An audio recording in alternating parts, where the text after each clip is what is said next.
ఏం మాట్లాడుతుండో, ఎందుకు మాట్లాడుతుండో, ఎట్లా మాట్లాడుతుండో ఏం అర్థమవుతలేదు. ఎందుకు ఈ మాట నేను అంటున్నానంటే ఒక్కసారి మీరు ఈ వీడియో చూస్తే మీకు అర్థమవుతుంది. తెలంగాణ నాయకులందరూ ఎంతమంది ఆంధ్రాని ఎన్ని రకాలుగా తిట్టారు. ఆంధ్ర కొడకల్లారా అని ఎన్నిసార్లు అన్నారు. అంటే మేమున్నాం దాంట్లో ఎవరున్నారండి? ఆంధ్ర వాళ్ళు అంటే ఎవరండి? మాదిగలు లేరా? మాలలు లేరా? వైశ్యులు లేరా? రెడ్డి సామాజిక వర్గం లేదా? బీసీ వర్గాలు లేరా? గౌడలు లేరా? యాదవులు లేరా? అంటే అందరిని తిట్టినట్ట.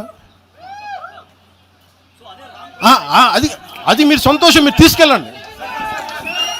చూసిరా, తెలంగాణ ఉద్యమ సమయంలో చాలా మంది నాయకులు ఆంధ్ర తెలంగాణని సంబోధించి ఆంధ్ర తెలంగాణ తేడా తీసుకొచ్చి మాట్లాడింది ఆంధ్ర ప్రజలను ఉద్దేశించి అయితే కాదు. తెలంగాణ ప్రజలపై అణచివేత చేస్తున్న ఆంధ్ర పాలకులను ఉద్దేశించి మాత్రమే మాట్లాడారు. ఈ రోజు ఆ మాటలను ప్రజలకు అప్లై చేస్తుంది. ప్రజలకే కాకుండా మీ రాజకీయ పబ్బం కోసం, మీ రాజకీయ సౌలభ్యం కోసం కులాలను విడదీసి కులాలకు కూడా అప్లై చేసి మాట్లాడడం అనేది చాలా చాలా చాలా చాలా చాలా దుర్మార్గం.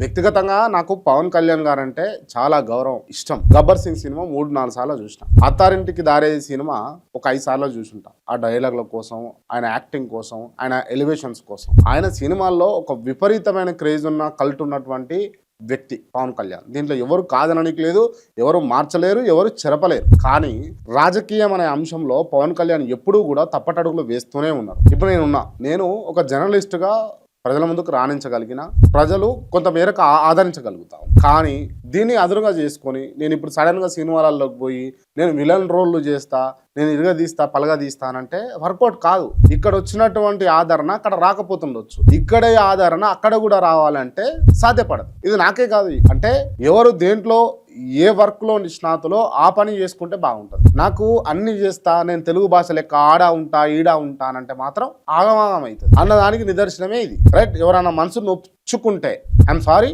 బట్ ఇది మాత్రం నిజం. Right, thank you so much. జై హింద్.